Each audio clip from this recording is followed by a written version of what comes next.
anche esternamente loro. Ecco. Buonasera e bentornati all'Officina delle Culture. Siamo su TV Campane, siamo qui negli studi a registrare in onda con la solita il nostro solito appuntamento. Resistenze Meridionali torna e torna anche questa settimana per raccontarvi storie di riscatto, per raccontarvi il Mezzogiorno che alza la testa, per raccontarvi storie che altrove si fa fatica ad ascoltare. Tra le belle realtà dell'Officina delle Culture, che ricordiamo, ex Piazza di Spaccio, oggi diventato un centro polifunzionale con 10 realtà associative, tra queste meravigliose associazioni, abbiamo stasera ospite uno dei rappresentanti di queste associazioni, Massimo Portoghese, il maestro Massimo Portoghese della Champion Center di Scampia. Ciao Massimo. Ciao Ciro. Benvenuto. Proviamo a raccontare in questi 15 minuti cosa fa la tua associazione sportiva, da dove nasce, ed è bello lo slogan che portate in giro.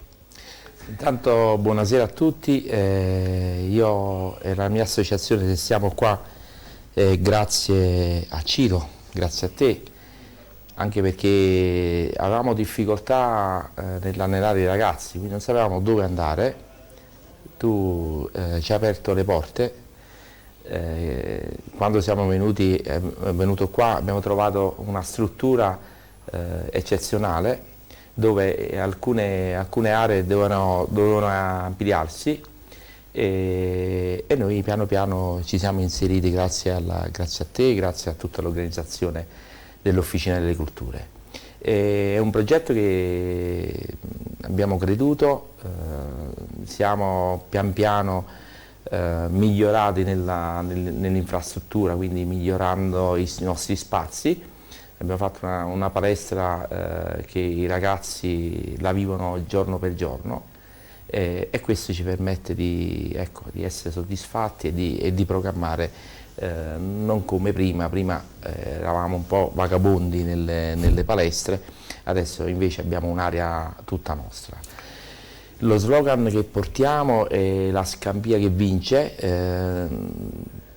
Perché la Scampia che vince? Nel riscatto sociale molto spesso parlano di tante cose negative, invece il bello del nostro sport, della nostra struttura è vedere tutti questi ragazzi che girano il mondo e girano l'Italia per fare sport. Massimo, tu racconti che è occupato qua degli spazi, io ce li ho ancora in mente, degli spazi dell'ex palestra della scuola che era completamente distrutta e devastata, e oggi è una palestra insomma a 5 stelle, lo possiamo dire. Ma il tuo progetto non nasce qui, nasce nel lontano? Nel 1996. Noi siamo partiti dall'Osio del Buon Pastore, facevamo lezione lì e fuori c'era la Piazza di Spaccio, quindi poi per tanti motivi siamo andati via di là. Poi ci siamo appoggiati a una scuola elementare e in questa scuola elementare abbiamo fatto attività fino a prima di arrivare qua. Prima ancora siamo andati anche al Terzo Millennio, che è una palestra di Scampia, per delle motivazioni non siamo rimasti, anche perché era un po' difficile la convivenza nella struttura. Però ecco, abbiamo trovato il nostro equilibrio qui, come dicevi prima, era inverosimile la palestra, perché abbiamo iniziato dal tetto, perché c'erano gli alberi che crescevano sopra, dall'acqua che entrava all'interno della struttura, non c'era niente, né alluminio né fili di corrente, tubi, hanno preso tutto dentro.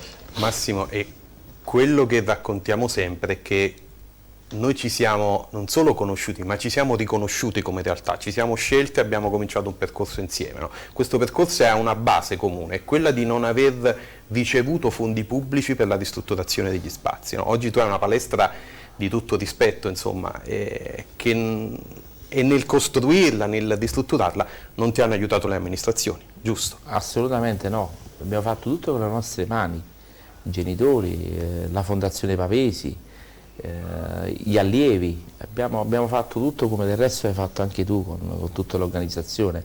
Ci siamo rimboccati le maniche perché abbiamo visto che lo Stato non ci è stato mai vicino e quindi questo purtroppo è una cosa negativa in un'area così importante di Scampia. Massimo, a noi ci piace dare i numeri, ma prima di dare i numeri, quindi quantificare poi l'impatto sociale che le realtà hanno sul territorio, no? Quindi, quali sono le attività che si fanno con la Champions Center? Allora, abbiamo oltre 1000 atleti dove facciamo oltre che karate, danza classica, moderna, hip hop, latino, poi abbiamo diverse attività musicali, di fitness con Irma, con Caterina, quindi veramente diamo a tutti i nostri ragazzi il meglio, ma anche su altri aspetti come nutrizionale, come abbiamo uno psicologo che aiuta i ragazzi con delle difficoltà e quindi anche su questo aspetto qui cerchiamo di dare il massimo, oltre a quello sportivo. C'è una pagina Facebook e come si fa per iscriversi? Allora, basta intanto venire in palestra da noi e qualsiasi sono le difficoltà accogliamo tutti gli atleti anche con delle difficoltà cognitive. Abbiamo diversi ragazzi con purtroppo bambini autistici, problemi di sindrome ADHD, oltre ai sono bambini speciali, ragazzi speciali che cerchiamo di dare una mano e integriamo nel gruppo del karate, della danza senza difficoltà, anzi ci tengo tantissimo a sottolineare questo perché molto spesso questi ragazzi non trovano spazio nelle palestre, anzi molto spesso li mettono fuori, dicono che non ci sono persone adatte per seguirli. Invece io ci tengo tantissimo che anche questi ragazzi speciali possono allenarsi, possono integrarsi nel gruppo. E non solo, a Napoli purtroppo ha il triste primato di non avere attività, soprattutto estive, per i ragazzi speciali. Tu invece durante l'estate porti avanti un campo estivo di integrazione che diventa una cosa meravigliosa qua nel giardino della struttura. Infatti nel periodo estivo i bambini non sanno dove andare perché poi la maggior parte finisce la scuola all'inizio di giugno, quindi i genitori chiaramente avendo possibilità di portarli nella nostra struttura stanno l'intera giornata, mangiano nella struttura e fanno diverse attività che non sono solo sportive ma anche di tipo laboratorio e quindi anche ci siamo creati queste piscine singolari perché poi la mattina vengono riempite, poi ognuno utilizza la propria piscina nel campetto del calcetto, quindi è la cosa bella che anno per anno questo numero è triplicato, quindi, e ne vogliono venire anche molto di più.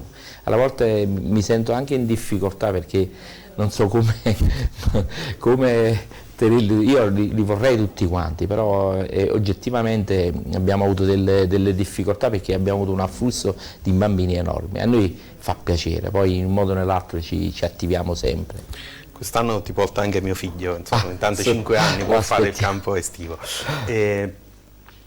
Massimo, dobbiamo sdoganare, cioè dobbiamo abbattere qualche pregiudizio. No, quando si nasce in periferia e soprattutto quando si fanno alcune attività in periferia, no, spesso quando incontriamo persone ci danno una pacca sulla spalla della serie bravo che fate l'opera di beneficenza. Lo possiamo dire che la tua non è un'opera di beneficenza ma è un'attività sportiva a tutti gli effetti. Voi girate il mondo sì. E vincete. Allora, in effetti la nostra associazione per tanti anni è stata campione d'Italia. Io ho lasciato il mio incarico lo scorso anno come tecnico nazionale e osservatore olimpico per seguire i miei ragazzi. Quando vengono a fare qui karate lo fanno a 360 gradi, cioè nel senso che ottengono risultati mondiali e nazionali e questo gli permette di entrare anche in gruppi sportivi armati. Ho diversi ragazzi che sono entrati in questo contesto, un ragazzo che ha vinto la vicecampione del mondo, la Coppa del Mondo in La Coruna, già ci sono diversi carabinieri e penitenziarie che lo vorrebbero arruolare, e quindi per questo per me è veramente una cosa eccezionale. Da premettere ragazzi con delle difficoltà anche familiari che grazie a questo sport gli sta dando, ecco, si vede nella foto, sta dando veramente dei risultati strabilianti. È un atleta della nazionale italiana, è il punto di riferimento anche della nostra palestra. In quelle foto siete in Spagna, giusto? Sì, lì siamo alla Corugna, abbiamo fatto un giro abbastanza lungo per arrivarci, ecco, proprio per abbattere i costi. È una gara che ci vanno solo atleti di alto livello. Pensate che in questa manifestazione c'erano 76 nazioni e più di 3.000 atleti che provenivano da tutto il mondo. E per noi è un vanto arrivare lì e fare una medaglia pesante come lo è stata di Raffaele Starita e anche Tommasino Almerico, che è arrivato al 5° posto. Adesso stanno preparando la nuova trasferta in Croazia, giusto? Sì, a Porek. E io la vivo tutti i giorni e rimango, insomma, no, poi vederle certe cose, viverle è ancora più bello, quindi l'invito è innanzitutto di venire qui a visitare quegli spazi, a visitare quei luoghi, a vedere con i propri occhi questo miracolo quotidiano che si fa ogni giorno. Un'ex discarica, quando si entra nella palestra ci sono le foto di com'era, di lavori in corso fatti da volontari dell'associazione, lo possiamo dire, da soci, e poi si vede com'è diventato oggi la palestra, no? Quindi vi invito innanzitutto a venirla a vedere con i propri occhi, ma vi invito a venire qui all'officina, a respirare l'aria che si respira in questa struttura, no? Dove 10 realtà hanno cominciato a mettersi insieme, a lavorare insieme per provare a cambiare dal basso questo territorio. L'invito è rivolto ai cittadini, l'invito è rivolto soprattutto alle istituzioni, quindi aspettiamo ancora la visita del sindaco. Ricordiamo che questa struttura è ancora senza contratto in questo momento, quindi stiamo aspettando ancora che l'amministrazione comunale si svegli dal letargo e capisca come chiudere questo contratto con questa officina. Ribadiamo, noi vogliamo pagare l'affitto, questa è una città che sta svendendo i propri beni perché ha difficoltà economiche, noi siamo qui e vogliamo pagare l'affitto. Un invito al sindaco: facci pagare l'affitto e facci fare le attività in piena legalità, non tenerci più così nello stato di abbandono, anche perché se avessimo un contratto a questi ragazzi potremmo dare delle opportunità diverse, partecipare a bandi, a fondi europei, fargli fare gare, insomma, non che non facciano gare, però avere aiuti dell'Unione Europea, ad esempio, soldi che tornano indietro, fanno comodo, soprattutto se ricadono sui territori, insomma. Voi avete la fortuna di aver incontrato la Fondazione Pavesi sul vostro percorso, che vi aiuta, vi sostiene, aiuta i ragazzi, e peccato manchino sempre le istituzioni, no? Sì, questo ci sarebbero veramente una mano enorme, perché ci sono dei progetti che noi non possiamo toccare per ovvi motivi. Laddove riusciamo ad ottenere questo fantastico contratto, riusciamo veramente a dare tanti benefici a tutti questi ragazzi con difficoltà enormi. Ricordiamo che qualche mese fa, siamo in chiusura, ricordiamo che qualche mese fa da te è arrivato il ministro Locatelli, il ministro arrivato direttamente da Roma, a venire a visitare gli spazi per capire che cosa si fa all'interno di questa struttura. E non riesce a venire il sindaco a qualche chilometro da qui. Noi siamo fiduciosi, prima o poi si troverà da queste parti e passerà di qui. Intanto la nostra è una promessa: da qua non andremo via, perché finché questi luoghi daranno spazio e opportunità ai ragazzi, da qui non ce ne andremo, con o senza le istituzioni, a meno che non vengano qua e ci sgombrano. Insomma, poi diventerebbe ridicolo. Però questi ragazzi hanno bisogno di opportunità. Massimo è un maestro, uno sportivo, ma prima di tutto è un educatore, quindi gli educatori stanno qui per dare opportunità ai ragazzi, e questo è un luogo che dà opportunità, quindi non può chiudere. Esattamente. Grazie da Officina delle Culture, grazie a tutti voi che ci avete sopportato e supportato, grazie Massimo per essere stato qui con noi. Vi aspettiamo a casa vostra, l'Officina delle Culture, Gelsomina Verde, via Arcangelo Ghisleri, l'8P5. Grazie a tutti gli ascoltatori di TV Campania.